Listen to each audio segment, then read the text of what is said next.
The X-Men are generally thought of as one of Marvel's greatest superhero teams, but even they struggle sometimes in conflicts with other supes. When it comes to the Hulk, there was a time where he ended up humbling the X-Men. Now this was during World War Hulk. Hulk blamed a group of people for sending him to space known as the Illuminati. The Illuminati are their own secret group made up of a bunch of guys who basically consider themselves to be among the elite when it comes to the smartest people on Earth. Not every genius hero has joined them though. In fact, some who were offered a place originally on the team were wise enough to decline that offer. And when I say wise, I kind of mean it, as this is the team who ultimately did decide to send Hulk to space because he was considered too much of a danger on Earth. Hulk is sent away but returns to Earth for revenge due to the spaceship that he landed in exploding, destroying the new place that he had come to call his home. You may recognize its name, Sakaar. One person who he blames is an Illuminati member, Charles Xavier, though Charles was not actually at the meeting when it was decided to send Hulk away. When Hulk comes a-calling on the X-Men, he manages to beat them pretty badly. Fortunately, they are able to kind of shame him with some words into just like stopping his rampage here. Still safe to say that the X-Men would struggle in a fight against someone as powerful as the Hulk. If you had to say anyone that you feel like would struggle in a fight against the Hulk, who do you think that would be? If the Hulk can take on, you know, most of the X-Men.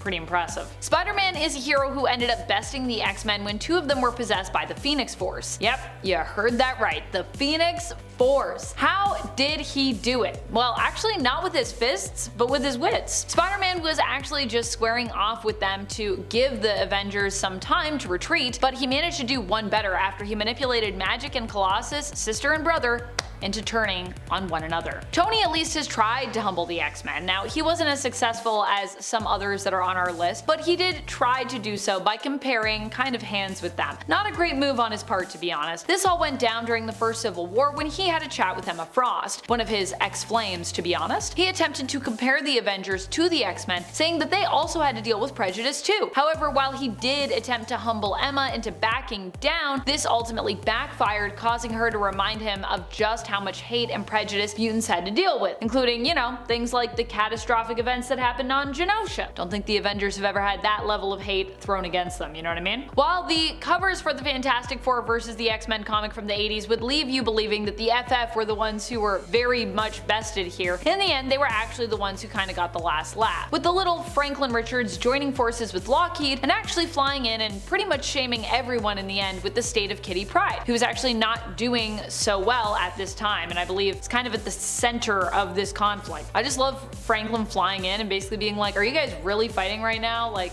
Kitty is maybe about to die. Like, hello?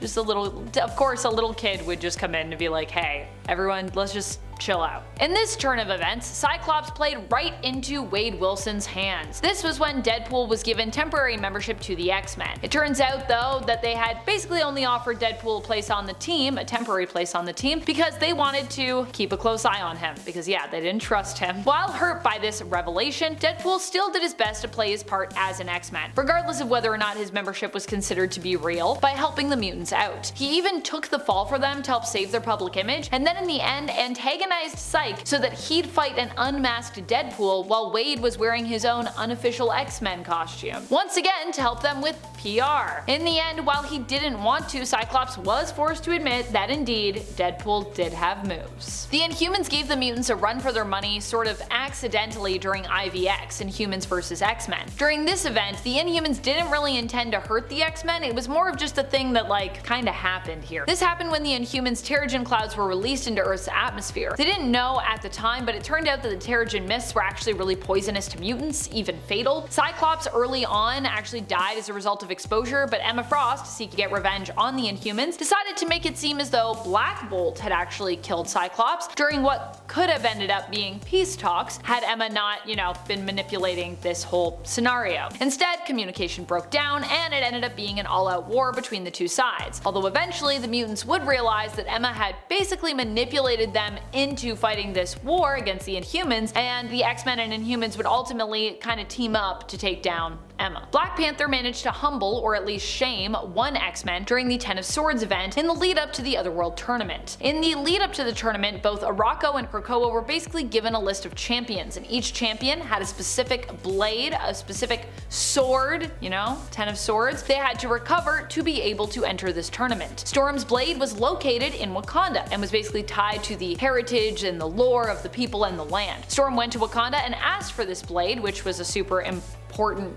item to them, but was told she would basically have to wait until Black Panther had returned because he was kind of the one that had to make that call. However, worrying that the delay would basically mean that she would miss the deadline to enter, and possibly not confident in maybe what Black Panther's answer would be, considering they have a romantic history, but it's also gone really bad before in the past, Storm instead decided to put her thief hat back on and just steal the weapon. Right after she'd acquired it and was kinda on her way out the door, Black Panther arrived back at the palace and basically confronted her, not taking the blade back, but basically condemning her for choosing to steal it in the first place and for her lack of faith in both him and in Wakanda. I love how the X-Men are constantly working to humble each other, like when Emma Frost decided to call Professor X out for how he treated and kind of manipulated Scott Summers over the years. She put a plant sort of in his mind and managed in essence to take control of his psyche to kind of torment him, but also to make him see why Scott basically didn't need him anymore, and how he'd actually done a lot of harm to Cyclops over the years. This all went down in X-Men Legacy issue number 216, and also stood to show just how powerful of a telepath Emma Frost truly is. During Executioner's song, a whole X-Men team ended up being taken out by, get this, Wolverine.